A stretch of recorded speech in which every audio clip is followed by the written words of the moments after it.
President Ramaphosa championed the idea of Africa making its own medical products, from vaccines to face masks to ventilators. As during the meetings of the G20 heads of state, he has put African development at the center of his advocacy and efforts. And next year, South Africa will chair BRICS, bringing together China, India, South Africa, Brazil, and Russia. And President Ramaphosa has set out an ambitious agenda focused on a partnership between BRICS and Africa. And that therefore means this state visit and the business forum that we've had here are really significant building blocks to giving effect to that vision. Thank you very much.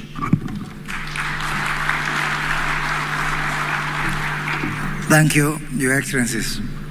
Your Excellencies, Kenya exports goods worth $38 billion to South Africa. And this is mainly primary products, cut flowers, avocados, tea, vegetables. While South Africa exports goods worth $650 million, mostly as inputs within our manufacturing. So already you can start to see the imbalance that we face. And this imbalance is also exacerbated by the fact that our exporters to South Africa are largely small to medium enterprises, while South African exporters are more established companies, mostly large companies. Whereas we are concerned about this imbalance, it is only part of the story. The bigger story is that Kenya and South Africa continue to lose the bigger opportunity that exists within the wider African market. We continue to trade more with the rest of the world than we trade within ourselves. Kenya and South Africa are not in any regional common tariff regime. So the low volume is not by accident. There's a reason to it. Any efforts for a bilateral solution, when we try to have a bilateral solution within each other, is facilitated by non-African countries invoking the most favored nation status. We are actually joined together more by music than by trade because of Kenyans' love for Kwaito music. Intra-Africa trade starts at 19% as composed to 70% intra-EU trade. Yet, we have a low-hanging fruit in the Africa Continental Free Trade Area with a population of 1.2 billion people and $1.4 trillion GDP. To enable our 110 million people between our two countries trade with each other and with the 1.1 billion Africans, it is important to talk to some countries to unlock the South African Custom Union so that we can kick off the guided trade mechanism that exists between ACFTA countries. And Kenya has indeed already started trading with some countries as far away as Ghana under this framework. Yet because of some of these bottlenecks, which are actually very solvable, we are unable to invoke the same to trade with our sister nation of South Africa. Even as we work on ACFTA, we have a lot to gain by activating the SACU EAC COMESA tripartite agreement, thus freeing trade among 800 million African countries have deposited TFTA agreements, and we need only 3 countries to deposit to make the agreement effective. Kenya and South Africa need and are going to work together to get the 3 countries out of the remaining countries that includes Tanzania, South Sudan, the DRC, Ethiopia, Eritrea, the Sudan, Libya, Tunisia, Lesotho, Mozambique, Seychelles, Comoros, Malawi, and Madagascar. Only of those 3 countries can unlock trade between 800 million people. And only 1 country within SACU, which I will not name in this distinguished gathering, but I have shared with our 2 Excellency, we need to do something so that indeed we start to trade, 1 among 800 million people, and secondly among the 1.2 billion people within the Africa continent. As we work under the prevailing conditions, Kenya and South Africa will not sit back. Do nothing is not an option. And we have agreed with the Minister Patel to set up a joint committee to unlock the non-tariff barriers which are hindering trade between our two nations. We had very strict instructions from our two presidents to do everything possible to look at the issues of logistics, to the issues of delays in our borders, and Kenya is actually taking the first step by establishing the first two bordered custom warehouses, one in Johannesburg and one in Pretoria, to support our SMEs so that they can be able to access the markets in a similar footing as our more established counterparts from South Africa. The Kenya and South Africa will work together to build a consensus among African countries around the issue of the renewal of the AGOA, the Africa Growth and Opportunity Act, with the US, and also the Strategic Trade and Investment Partnership. And we have agreed that ahead of the US-Africa Summit that is going to take place next month in Washington, D.C., we are going to rally together the other African countries that are going to persuade our colleagues within the US administration, within the Congress, that extension of AGOA beyond 2025 is an issue of absolute necessity. The SCFTA conversation is not going to be a dialogue among governments only. The private sector voice must be on the table. In this regard, Kenya is proud to announce that in partnership with Standard Bank of South Africa, who are here today, we will host the first ever Africa Private Sector Alliance Conference in Nairobi in the first quarter of 2023 that will bring together Africa's top 50 companies in support of the ACFTA. So this is not going to be only a discussion among governments. We are working together to bring in a private sector, our big companies that have got the biggest influence within Africa, because ACFTA is not for the benefit of government. ACFTA has got its owners, and its owners are the private sector within the continent.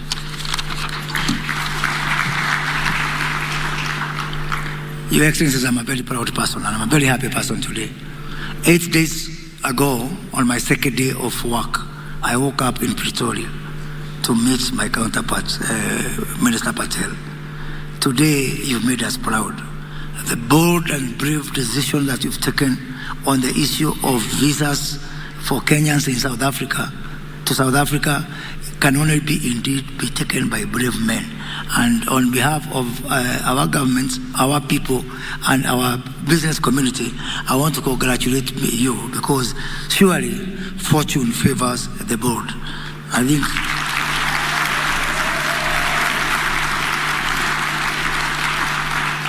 so we can say now, without fear of contradiction, that everyone who is in this room today can travel to South Africa on an ordinary passport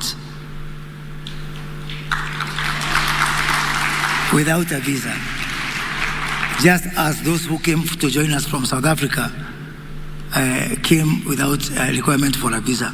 So thank you, Your Excellency, because you've made us equal and you've made us proud, and we are going to walk this journey together to actually be the leaders in the rest of the continent.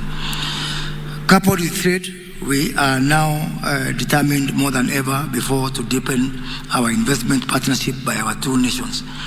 And in this regard, we welcome our South African investors and counterparts to our PPP and Special Economic Zones Investment Conference, again, that will take place in the first quarter of next year, so that you can be able to showcase to interested investors like the likes of Transnet and Standard Bank of South Africa the many opportunities that exist within our PPP and our Special Economic Zone to drive forward this economy going forward. Kenya has taken a deliberate decision that it will partner with the private sector to free up the many opportunities that do exist. The role of financial services and telecoms in fostering the free trade area in Africa is pivotal.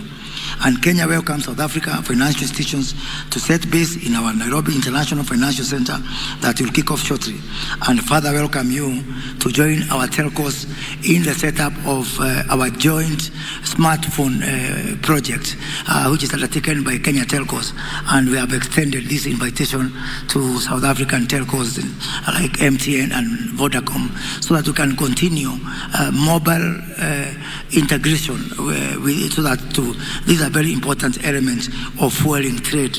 And as we do so, we must also look at the issue of interoperability of our mobile money, because Kenya is a market leader using our M-Pesa.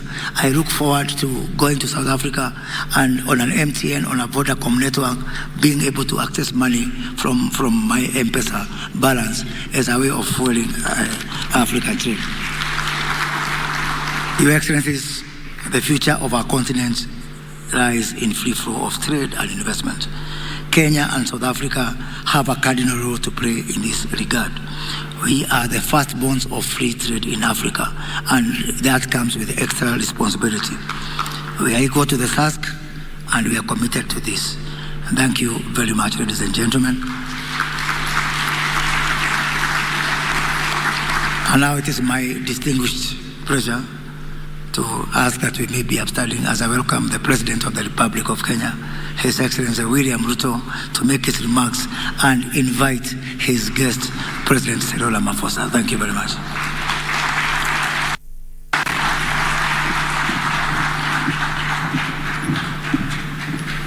Please, let's take our seat. Thank you very much. Your Excellency, President Cyril Ramaphosa of the Great Republic of South Africa, distinguished ministers who are here, captains of industry, friends, good evening.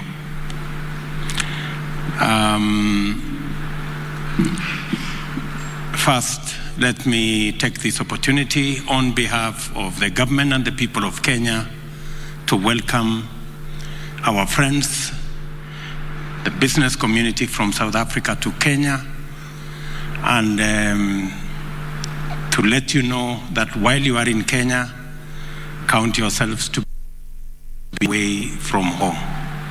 You are most welcome to Kenya. This morning, I had extensive discussions with my elder brother, President Ramaphosa, and his team, and I want to thank His Excellency the President for delivering the good news to the business community and to the people of our two countries, making it possible for us to be able to travel, to be able to visit, to be able to do business, and to be able to work together in an environment that has little hurdles and that we have to jump little hoops to be able to get to the other side. Thank you very much, Mr. President.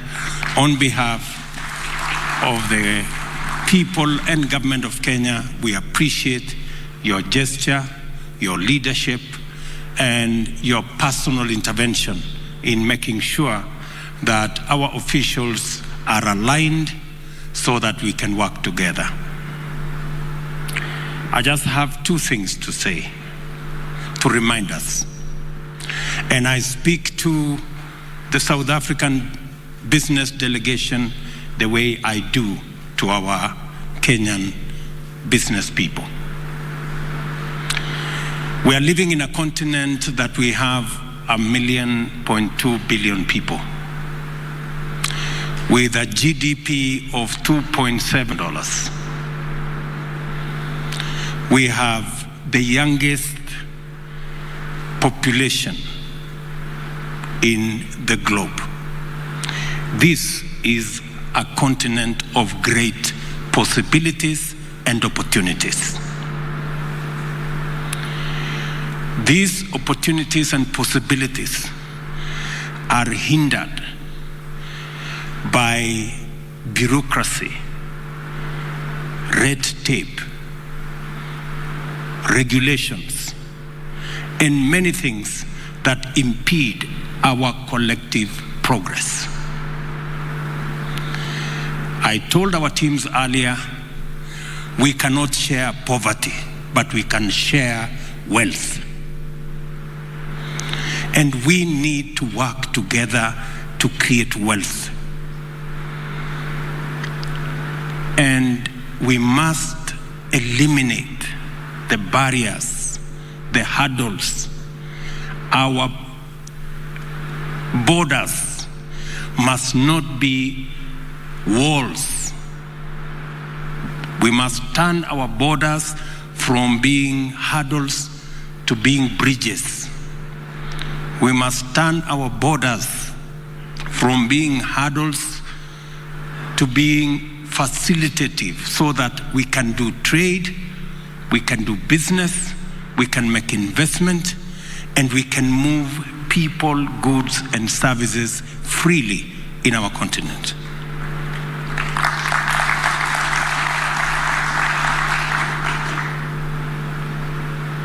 Kenya and South Africa are struggling to export to Europe and all manner of places. And yet, there exists market and opportunity in Kenya and South Africa. Something must be wrong with us, honestly. We cannot continue this. Europe, you've heard, is trading at 70% of trade, intra-European trade. Africa is at 19%. What a shame. And we still want to have a conversation about, oh, you know, we have this regulation, and you know, we have this other regulation, and you have to wait. I mean, surely, good people. Sometimes, even when we want to make decisions at the policy level, the business people are the ones holding us back. Or, you know, that guy is going to take over my market, and the other guy is going to take over my market. Please, let us have one big market. Forget about your small market. Let us work together. Instead of selling to a few people in Kenya or selling to a few people in South Africa, let us sell to the many people in Africa by tearing down the borders that limit our opportunity to work together.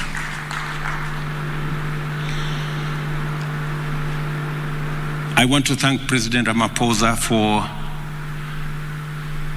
working with my team and myself to eliminate some of the barriers that we have. Our ministers have instructions that South Africa and Kenya are in one neighborhood, and South Africa and Kenya hold the potential of unleashing the opportunities in our continent by working together.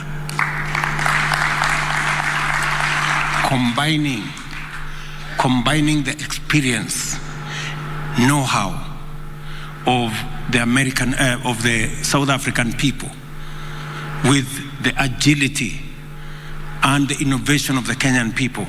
The limit is the sky. There is no limit. We have limitless opportunity by working together. I want to promise my good brothers from South Africa that Kenya is open for business, and Kenya wants to work with you. We have agreed on many of the other issues, and I want to thank our officials for being supportive of the positions that we have taken. Eliminating the barrier on meat exports. Why on earth would we ban South African meat from coming to Kenya, or Kenyan meat from going to South Africa? Why? There is absolutely no reason. And listening to the good lady who came to speak to us about these barriers, I never heard her say, this is very difficult. She kept on saying, this is easy. This is simple. We're going to do this. So I am yet to come across anything that is so difficult. I have only heard about things that are simple and easy. The question I ask myself, easy and simple, why am I not doing them? Let's just do this easy and simple things and get us working and get us doing business. Let me finally say the following. We have huge opportunities in Kenya for South African private sector and business entities. We have investments, we have huge opportunities in our housing and settlement plan. We are short of 2 million houses. My good brother, President Ramaphosa, told me, you have already built 4 million houses in South Africa. We want to build at least 200,000 houses every year. And we want South African companies to come and work with us. Bring your technology, bring your investment. We are going to give you the land. We are going to build the infrastructure for you. We are going to make sure there is a sewer line, there is a road, there is electricity, there is water. And when you complete those houses, we are going to buy them from you.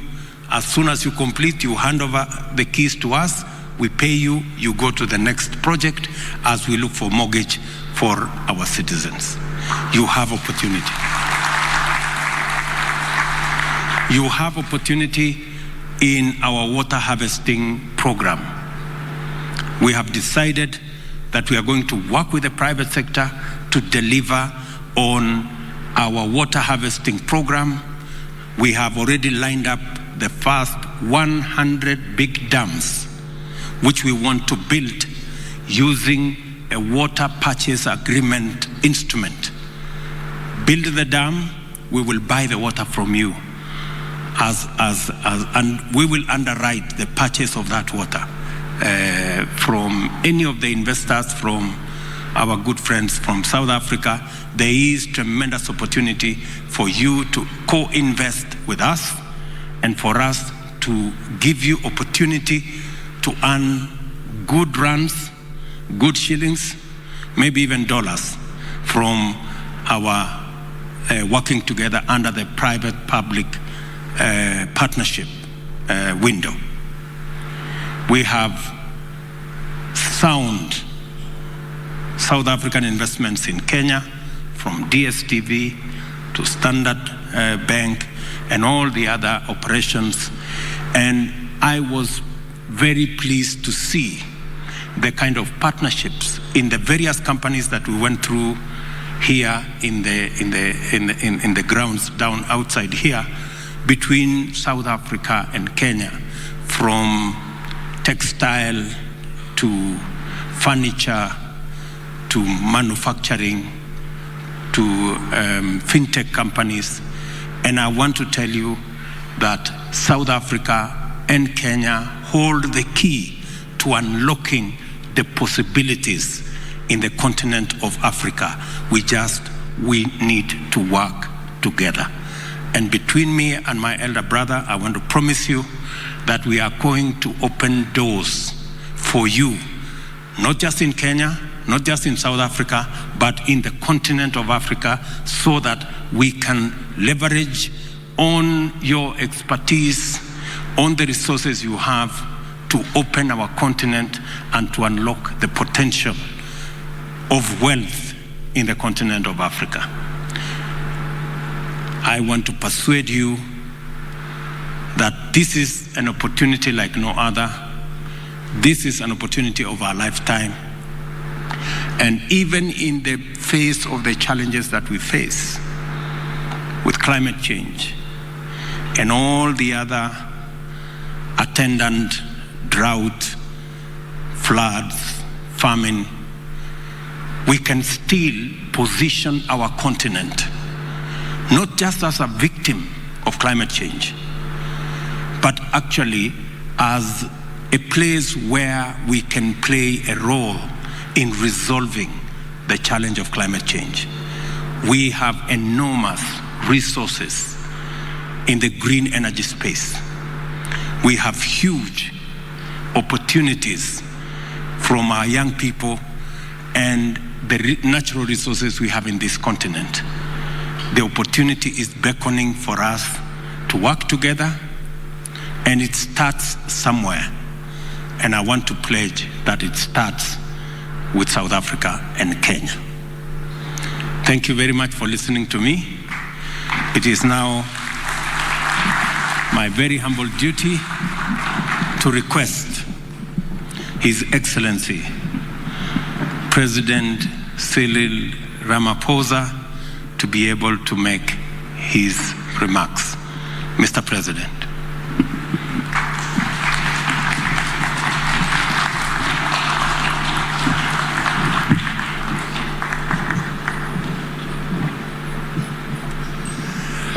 Thank you. Let's be seated, please. Program Director, Your Excellency, President Dr. William Ruto, ministers from both our countries, South Africa and Kenya, business leaders who are here present with us. I'd like to convey my joy and my special thanks to you, my dear brother, for inviting myself and my delegation to come to your beautiful country, but more especially as your first state visitor guest during the first part of your presidency. Thank you very much.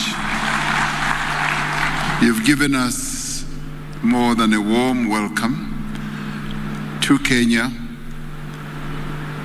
Having been to Kenya a number of times, this has been a very special visit, largely because of the manner in which the discussions between our two delegations have really gone to great success and to new heights. Your country is not only known for the stunning beauty of this great country, but it is also known as a powerful economy in East Africa. And we see South Africa and Kenya having a symbiotic relationship in a number of areas. There's so much that we have in common, that we share. Our value system is very similar. The principles that we uphold, very, very similar. We're democratic, and you are too. You uphold human rights, so do we. Your governance structures, institutions, and processes are really outstanding. So there's much that binds us together as the two countries, and we are overjoyed with that. And our visit to you comes at a time when the world is facing enormous challenges, and we've just been recovering from COVID-19, and that too was an enormous challenge. I just want to speak on some of the issues and reiterate and endorse what President Ruto has just been saying, particularly about the enormous opportunities that we have on our continent in relation to our positioning in the world, in relation to our population as a continent, and in relation to the youthfulness of our population, and also get us to look back where we've come from. We're a continent that is quite resilient. Sometimes we browbeat ourselves into helplessness and submission and all that. I've always enjoyed President Museveni's take on our continent when he says, we are a continent of resilient people because we are survivors. We survived the most brutal form of punishment that was ever exerted on a people in the history of the world, colonialism. And they sought to wipe us out and to destroy us, but we survived. And we've emerged as independent countries, proud of our identities and surging forward. I mentioned COVID advisedly because as the world was gripped by this massive pandemic, as a continent we were able to distinguish ourselves in the manner in which we approached and we addressed COVID. We were the only continent that during this horrific pandemic were able to unite and to act as a continent in an integrated manner. If you ever want to talk about African integration, I saw it with my own eyes during COVID, when right at the outset of the pandemic, we developed a strategy, an African strategy of how to address and to approach COVID. And no other continent that I know of, even to a little extent Europe, was able to develop as good a strategy as we did. And that spoke to our integration. And we lived up to the strength, the resilient strength, and possibly hidden strength that we have as Africans who have survived a whole lot of other terrible things that were done to us as a people. And having developed that strategy, when the world was at sixes and ninths, trying to get personal protective equipment, and when all countries were running all over the world, overpaying for PPEs and what have you, going to suppliers all over the world, China, Europe, and being overcharged. We united once again and established an African medicine supplies platform where we all got together and started buying our PPEs at reduced prices. That too was phenomenal, and we did it because we became integrated and united. Whilst that was going ahead, the era of vaccines came to the fore, and once again we united and put together a vaccine acquisition entity. No other continent put up a vaccine acquisition entity like we did, and we were able to procure and amass vaccines in the most effective manner. And that to me showed us that working together, precisely the point that President Ruto was making, we are able to achieve enormous feats and demonstrate to the world. And in fact, the world was quite surprised at the manner in which Africa was able to unite and address a pandemic like this. So if we work together, we're able to achieve much more than what we imagine. President Ruto speaks about climate change, where now our countries are being ravaged by climate change, droughts, floods, fires, pests, you name it. And it is this that, as President Ruto is saying, that we need to unite and work together and address even climate change. And out of it all, we should be able to see new opportunities, as President Ruto was saying, new industries, new sectors, and make sure that we enter those new sectors and excel in the most outstanding manner. Having just returned from COP27, held on African soil in Egypt, where the stark realities about climate change were demonstrated to all, as Africa and as African leaders, we made it very clear that our countries cannot afford a further rise in global temperatures, but we also collectively called upon the more developed economy countries to honor their commitments. And they have been making commitments over and over and over again. In COP21 in Paris, they made a commitment that they would be investing $100 billion or making available $100 billion per year they have not met those commitments.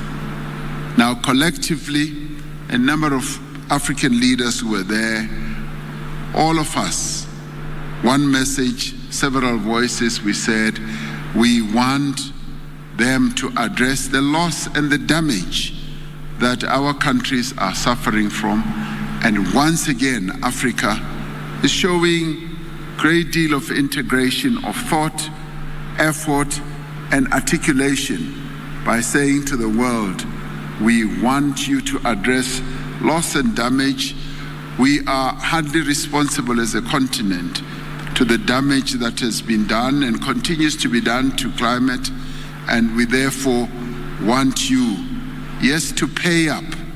It is about time that the money is brought to Africa to enable us to address the damage they have caused to our climate.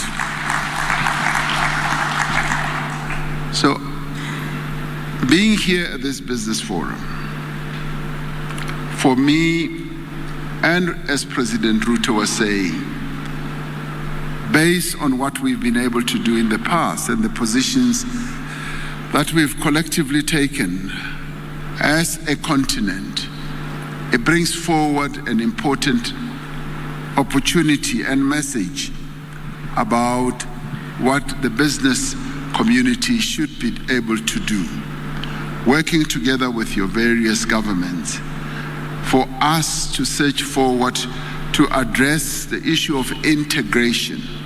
It is about time that indeed Africa is more integrated.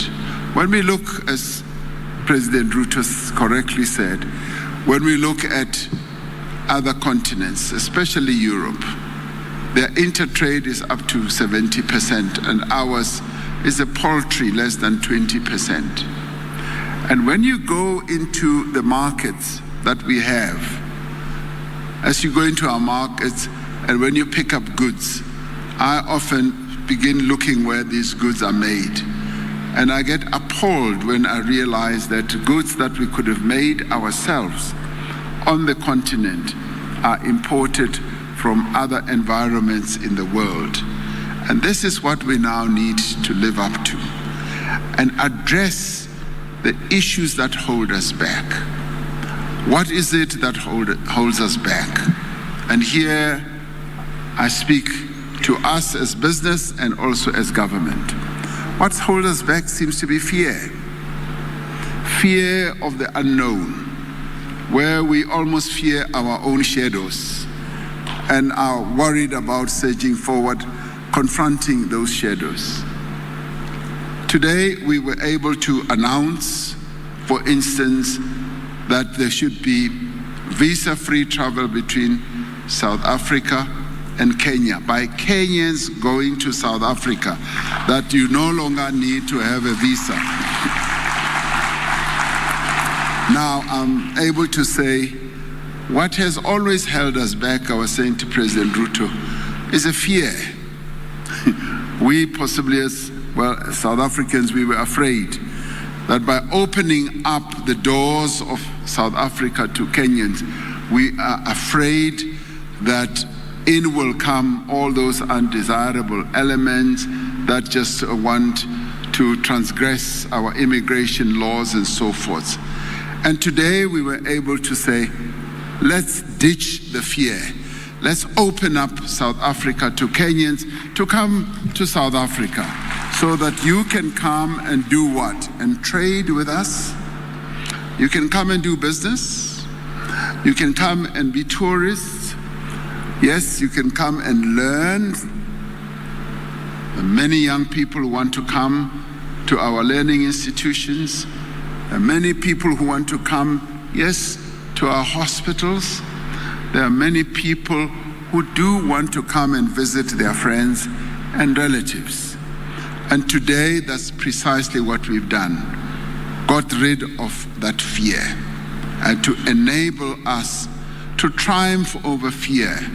And of course, we've reached a very good agreement with Kenya that we are going to monitor this process. We are going to be hands-on, and it's not going to be a loophole that we have opened for those who want to transgress immigration regulations and who want to come to slip into South Africa without proper papers and so forth. And Kenya has been bold enough, getting rid of its own fear. It's been bold enough to say that there will be a return policy. Those who have gone to South Africa wrongly will be returned back to Kenya. And that is very positive, and we welcome that. So the reciprocal nature of our dealings have been powerful. But I must say, President Ruto is action-oriented. There were two of us sitting together, and he looked me straight in the eye, and he said, "President, this has to be addressed between the two of us. Let us take the leap." And he is very good at he looks very fit, and I think maybe, I don't know whether he was a boxer or whatever, and was able to twist my arm. And with that, we were able to agree that this is the new dispensation that we are introducing. It's courageous, it's bold, and it is aimed at improving the relationship between Kenya and South Africa and build that strong foundation. But more than that, it also builds trust, not only between the two of us as leaders, but also builds trust between the two nations, that we are two peoples on our beloved continent who can trust each other to do the right things, and who can trust each other to trade with each other at a diplomatic level, at a political level. There is a great deal of trust that we can rely on. The other thing that holds us back is bureaucracy and a regulatory environment, which President has already spoken to. And we already identified a number of things that we can do to unlock the way we deal with each other and unlock unnecessary bureaucracy, red tape, and unnecessary regulatory strictures. And my sister, CEO of Transnet, was articulating that very clearly, that sometimes we have these photosanitary rules that only apply one way and so forth, and we do need to have great standards that we can all apply to or conform with. The important thing, though, that was clearly demonstrated today, we've got a really good team of ministers and officials who have demonstrated that they are willing to do what is necessary. And a minister or secretary of trade here in Kenya, on his very second day in the job, immediately came to sleep in South Africa to begin the process of unlocking some of the constraints and the strictures, and sit down with Minister Patel, and they've made enormous progress just in a short space of time. So I really applaud them, and the same applies to our other ministers.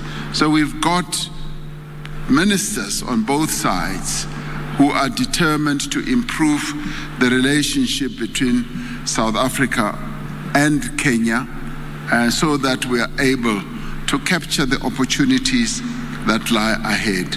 And that behoves well for the future relationship between us as we open channels for you all as business people.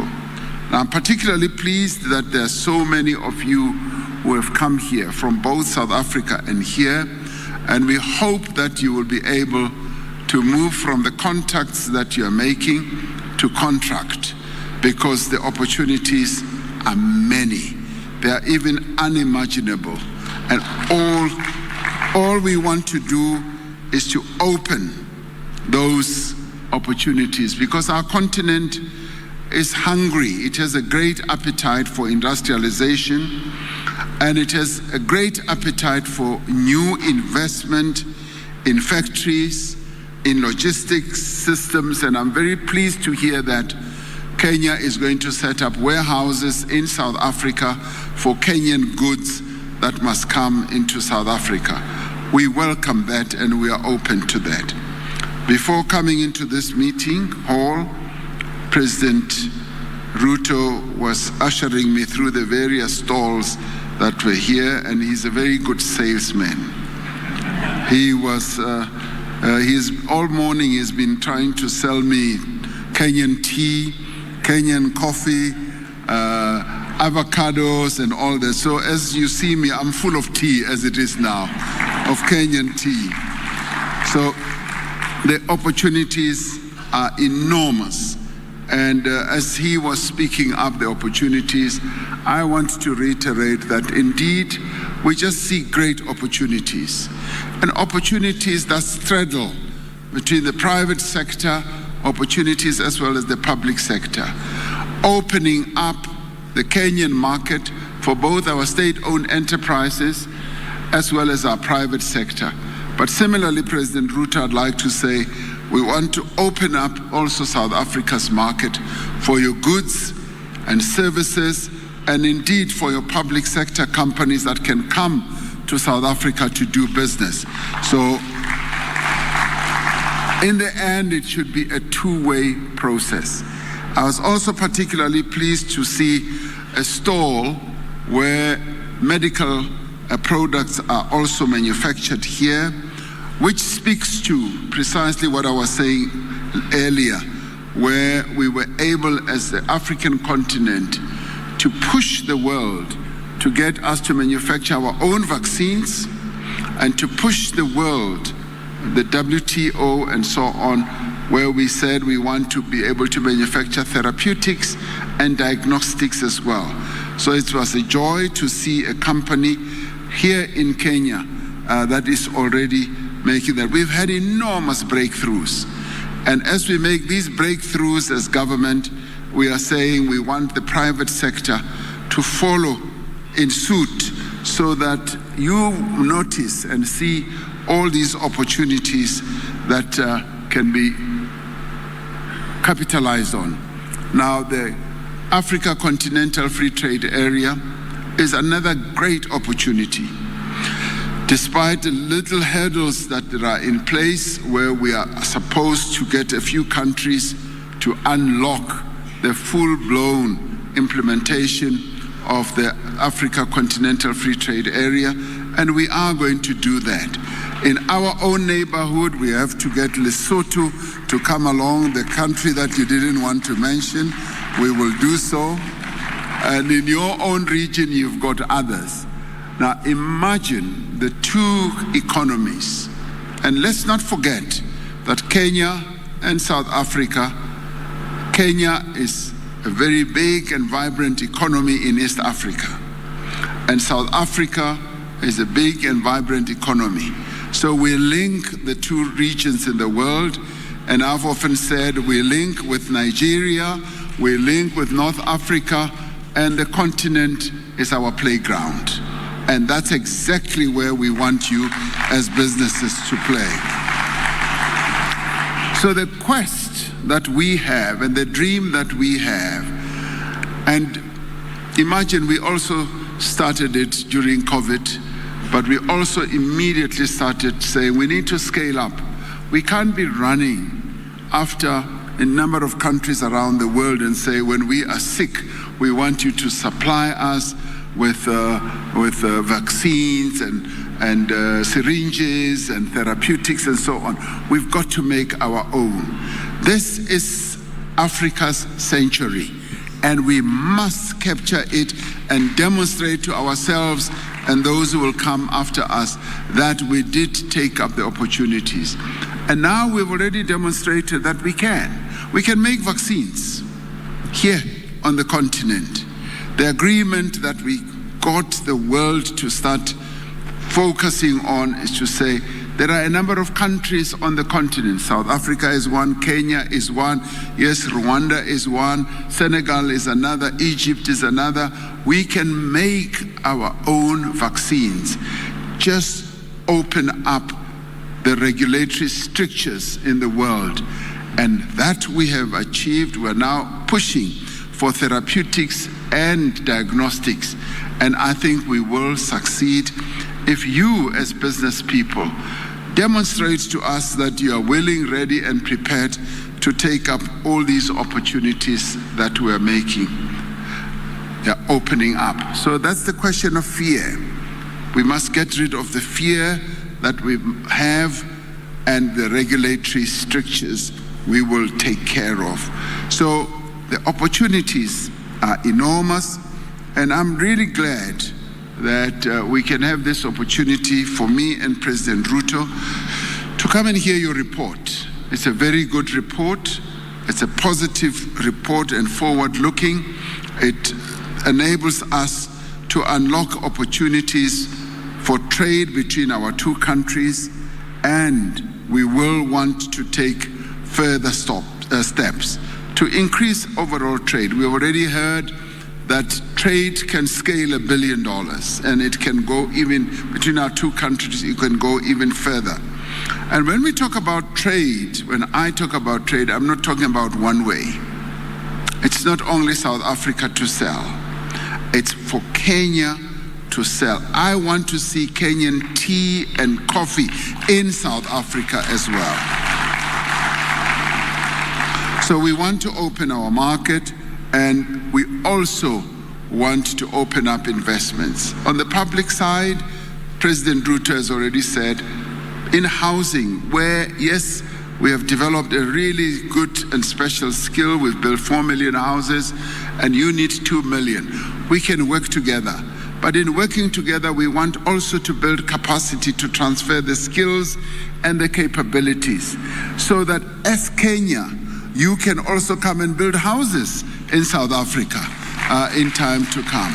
So it has to be seen as a two-way process. So if we can look at all this in a broad sense, we will find that the sky indeed is the limit. We've got endless opportunities. And on our side, we want you as the business community not to tire, to keep raising the issues that are important to you. You've got great access. President Ruto is accessible to the business community here. And as we were going around the stalls, nearly everyone was focusing more attention on President Ruto, forgetting that I'm a buyer of Kenyan goods. They were focused, and I said, no, that is a good sign, because they look at him to unlock opportunities. Way back home, they look at me also to unlock opportunities. So both of us are accessible, are able to see how we can open up the opportunities and support you. So what I can say as I conclude is that we are here to support, to egg you on. Similarly, you as business people, take up the opportunity of having two governments that support you, two governments that want you to succeed, and two governments that are hungry, that are determined to grow our two economies. These are two strong economies in two parts of our continent. Let us work together. And that is what has brought me and my delegation here.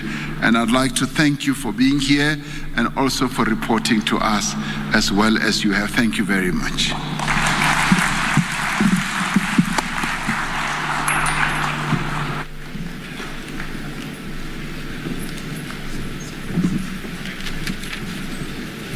Thank you very much, Your Excellencies. We may be seated. I wish to most humbly request Your Excellencies to invite you here for a photo opportunity. The first photo with Your Excellencies here on stage. For the second photo, Your Excellencies will be joined by the Cabinet. Welcome, Your Excellencies. The second photo, you'll be joined by the Cabinet Secretaries responsible for foreign affairs and trade for the two countries. So Cabinet Secretaries Moses, Cabinet Secretary Karibia, And the third photo, we will be with the representatives of the business community, Mr. Ngatia, Mr. Kitoni, Chair KEPSA for Kenya, and also from South Africa, Dr. Stavros, Lungisa, and Pasha. The first photo of their excellencies. Thank you. Cabinet secretaries, we may join their excellencies. Cabinet secretaries from the Republic of South Africa, ministers, trade and foreign affairs. Kindly join their excellencies. The ministers, kindly. That is the South African President Cyril Ramaphosa and William Ruto, the Kenyan President, at the South Africa-Kenya Trade Business Forum that has been happening at the Kenyatta International Convention Center, KICC, and that is just part of the activities that are happening during the two-day state visit by the President of South Africa, Cyril Ramaphosa. Remember that in his speech, Ramaphosa said that there is need for African countries, of course led by Kenya and South Africa, to take advantage of the African Continental Free Trade Area Agreement to ensure that there is increased intra-African trade and to also stop over-reliance from, or rather by African countries over relying on the Western countries for goods and services. They have also said that the visa policy surrounding South African visas for Kenyans has been adjusted from 30 days to 90 days. Kenyans can now visit South Africa for on a free visa for 90 days as opposed to what has been, that is 30 days. He said that bureaucracy as well as the regulatory environment, red tape as well as just unnecessary bureaucracy within the governments need to be addressed to ensure that there is increased trade between the particular countries. Remember, South Africa is a key business partner for Kenya, and Kenya is looking to increase its exports to the country. Around $33 million worth of exports were just made in 2020 compared to around $430 million worth of exports, or rather imports, from South Africa to Kenya. There is also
request all of us to remain standing as the Excellencies leave at their pleasure. Thank you, Your Excellencies. Well, the two national anthems of Kenya and South Africa representing the end of that business forum between the two countries, marking the end of the first day activities of the state visit by the President of South Africa, Cyril Ramaphosa. A number of issues agreed upon: 90-day free visa for Kenyans going to South Africa, as well as Kenyan warehouses to be built in South Africa to receive goods coming from Kenya to that South African nation. Quite a number of good things coming out of this visit. We shall, of course, be giving you the latest on what happens tomorrow during the second and final day of the South African President's state visit. We get back to normal programming here on KBC Channel 1. I'm Betty Kiptum. Enjoy the rest of your viewing.